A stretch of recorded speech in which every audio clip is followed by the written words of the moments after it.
You're already thinking. Right now, this second. A current running beneath everything. Beneath this moment, beneath your breath, beneath the version of yourself you show the world. You didn't choose to start. It just began the way it always does, quietly and without permission. And that's the problem. Most people never question the thoughts moving through them. They assume the mind is a mirror, passively reflecting what's real, what's possible, what they deserve. But the mind isn't a mirror. It's a machine. And like any machine, it builds exactly what it's been programmed to build. Not what you hope for, what you believe. Here's what no one tells you early enough. The world doesn't respond to your effort first. It responds to your identity. It bends toward the version of you that shows up in your thinking before a single action is taken. The version that exists in the quiet, in the unseen, in the unguarded moment before you speak. This isn't motivation. This isn't a pep talk dressed in philosophy. This is architecture. 6 principles, each one a revelation about the invisible structure behind the life you're living and the life you keep almost reaching. You don't need more drive. You need to think differently. Before we go any further, if you've already decided this is the year your thinking changes, type "I decide" below. Say it like you mean it. Because you do. And once you do, the world will follow. Principle 1. Your thoughts are commands, not comments. Imagine standing in a field at night, holding a flashlight. Wherever you point it, that's what becomes real to you, the tree, the path, the shadow. Everything outside the beam still exists, but for all practical purposes, it doesn't. Not to you, not in this moment. Your attention works the same way. Every thought you hold with consistency isn't a passive observation. It's a directive, a command to your nervous system, your perception, your behavior. The ancient Stoics understood this before modern neuroscience had the language for it. Marcus Aurelius didn't write "think better" thoughts as a self-help platitude. He wrote it because he understood that the emperor of Rome was still, first and most fundamentally, the ruler of his own inner world, and that empire began there. The science confirms what philosophy intuited. Neuroplasticity, the brain's ability to rewire itself, means that every repeated thought literally changes the physical structure of your mind. The grooves deepen, the pathways strengthen. Think something often enough and it stops being a thought. It becomes a reflex, a default, a worldview you no longer examine because it now feels like truth. This is why 2 people can stand in identical circumstances and see completely different realities. One sees obstacles, one sees openings, not because their situations differ, but because their thinking commands different perceptions, different responses, different outcomes. Henry Ford was precise about this. Whether you believe you can or believe you can't, you are right, not metaphorically, mechanically. So the first question to ask yourself, honestly, without defense, is this: what are you commanding? Not what are you wishing, not what are you hoping. What are you consistently, repeatedly, quietly telling yourself about who you are and what's possible for you? Because whatever that is, your world is organizing itself around it right now. The flashlight is always on, the beam is always pointing somewhere. The only question is whether you're the one deciding where it goes, or whether old habits, old fears, and old voices are doing it for you. Take the flashlight back. That's where it starts. Principle 2. The subconscious doesn't sleep. There's a part of your mind you've never had a conversation with. You can't sit down with it, reason with it, or negotiate. It doesn't respond to logic. It doesn't care about your intentions or your 5-year plan. It operates in the background, always, processing roughly 11 million bits of information per second, while your conscious mind handles about 50. Let that land. 50 bits. 11 million. You are not the CEO of your mind. You are, at best, the spokesperson. Napoleon Hill called it the subconscious mind, a vast, impersonal force that accepts whatever is planted in it and works tirelessly day and night to bring that reality into form. Carl Jung spent a lifetime mapping its architecture, showing how the unseen interior shapes the visible exterior in ways we rarely recognize until the damage or the grace has already arrived. Here's what this means for you practically.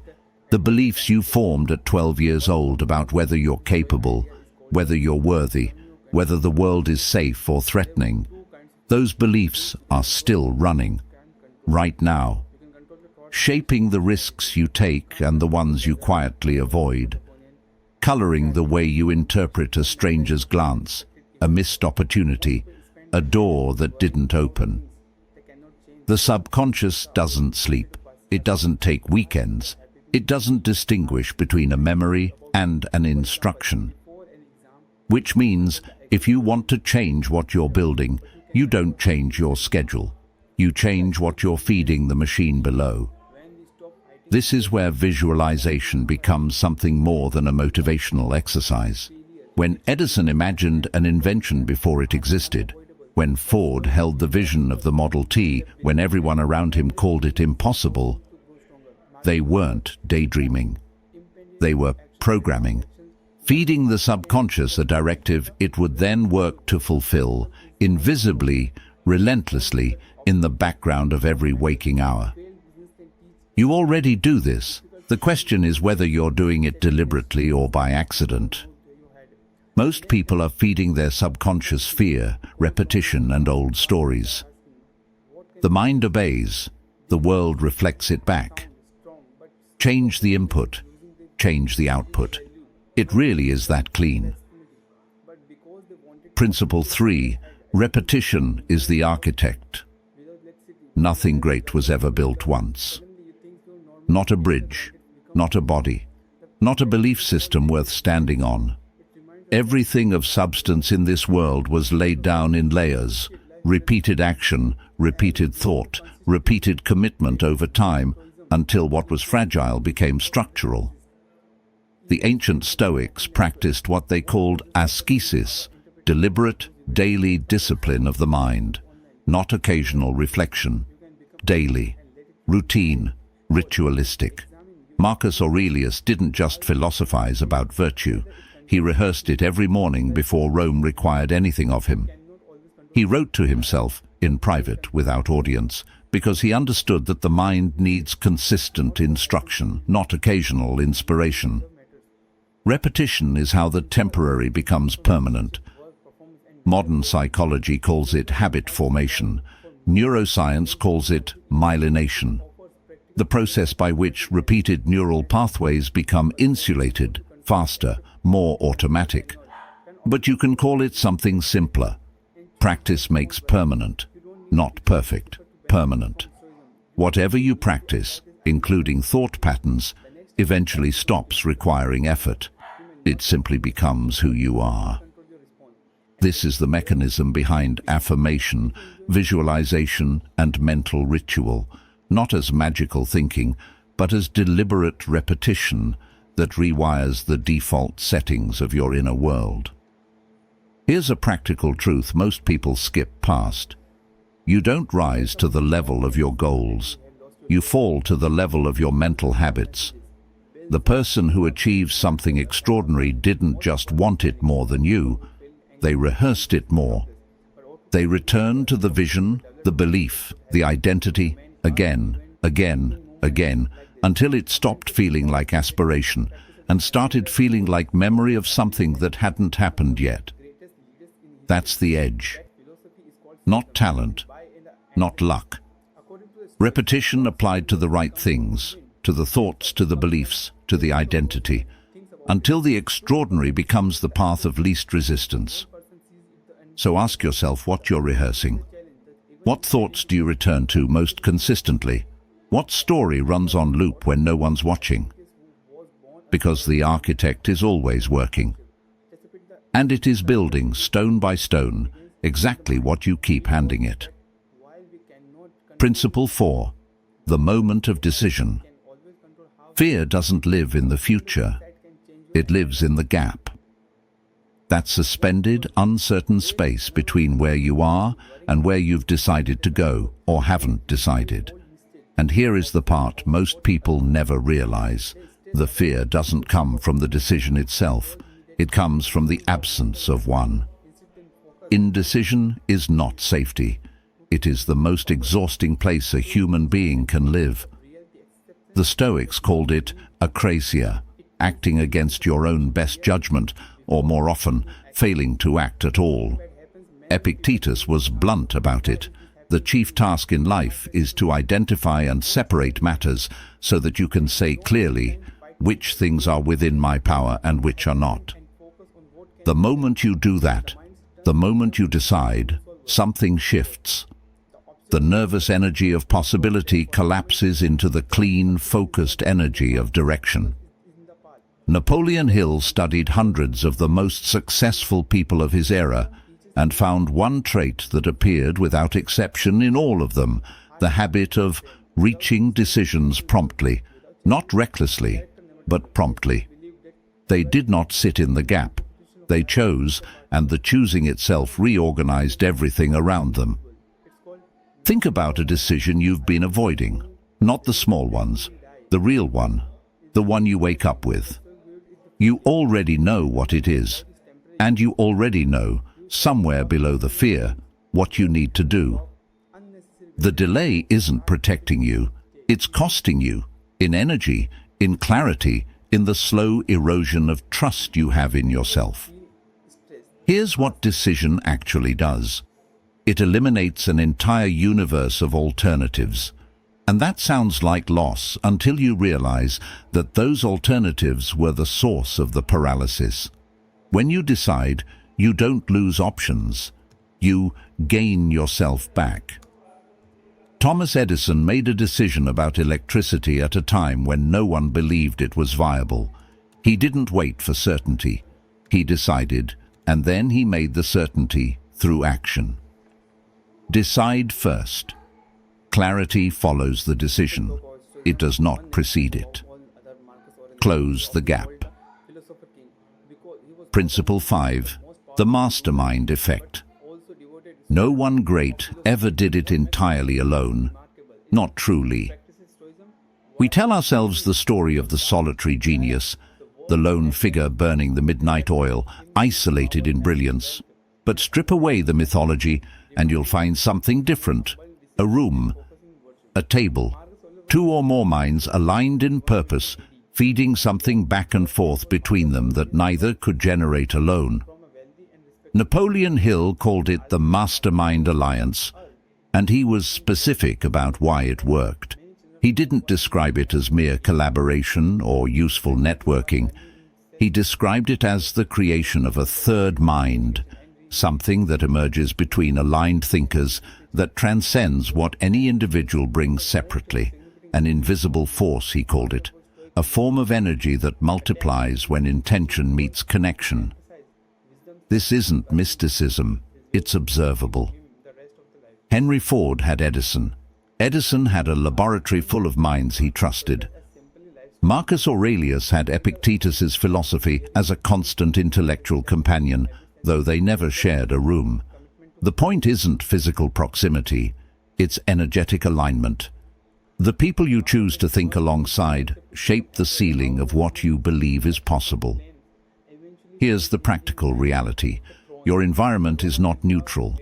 The conversations you have regularly, the voices you let into your mind through books, through relationships, through the content you consume, are either expanding your belief or contracting it. There is no middle ground. You are being shaped constantly by the minds you spend time with. The question is whether you're choosing those minds consciously. Most people inherit their belief environment the way they inherit an accent, without choice, without examination. And then they wonder why the ceiling won't move. Find people who are building. Find voices that challenge without diminishing. Read the minds of those who've done what you're attempting, not to copy them, but to borrow the frequency of their belief until you've generated enough of your own. Because when two minds align in genuine belief toward a shared reality, something starts to move. You can feel it when it happens. Build that room. Principle 6. Identity before evidence. Here is the hardest principle, the one most people circle but never land on. You are waiting for results before you allow yourself the identity. Waiting to feel successful before you act like someone who succeeds. Waiting to be confident before you speak like someone who is. Waiting for the evidence before you allow yourself the belief, as though the evidence comes first and the identity follows after. It doesn't. It never has. Every person who has built something real, something that required belief before proof, did it in reverse. They wore the identity first. They thought, spoke, and moved as the version of themselves they were becoming long before the world confirmed it. Not as performance, not as delusion, as decision. William James, the father of American psychology, observed that human beings can alter the outer conditions of their lives by altering the inner attitudes of their minds. The key word there is alter, not wait, not hope, not wish. Alter actively, deliberately, before the evidence arrives. The Stoics practiced this through what they called premeditatio, a mental rehearsal of future states so vivid and regular that the mind began to treat them as experienced realities.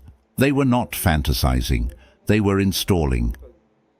Think about the version of you that you most want to become, not the polished public version, the real one, the one who moves without second-guessing, who speaks without shrinking, who builds without constantly checking whether they deserve to. That person is not waiting for you in the future. They are waiting for you to claim them right now. The evidence will come, but it follows the identity. It does not create it. The man who builds the company first believed he was the kind of man who builds companies. The athlete first believed in the body before the body proved it. The leader first led in their own mind, long before a single person followed. You don't grow into the identity. You decide into it. Then you live there until the world catches up. So here you are. 6 principles in, 6 revelations. And if something shifted in you somewhere along the way, even slightly, even quietly, then you already know that this was never about information. You didn't need more facts. You needed a different frame. The world you're living in right now is not the product of your circumstances. It is the product of your thinking, your beliefs, your identity, your mental habits, the invisible architecture that was laid down long before today, often without your consent, and has been running quietly ever since. But here is what changes everything. You are not your programming. You are the one who can choose the programming. That is the thread connecting every principle in this episode. Stoicism didn't teach the endurance of suffering. It taught the mastery of response. Napoleon Hill didn't study luck. He studied the internal conditions that made certain outcomes inevitable. Edison didn't invent the light bulb through talent alone. He invented it through a quality of belief that refused to accept the permanence of failure.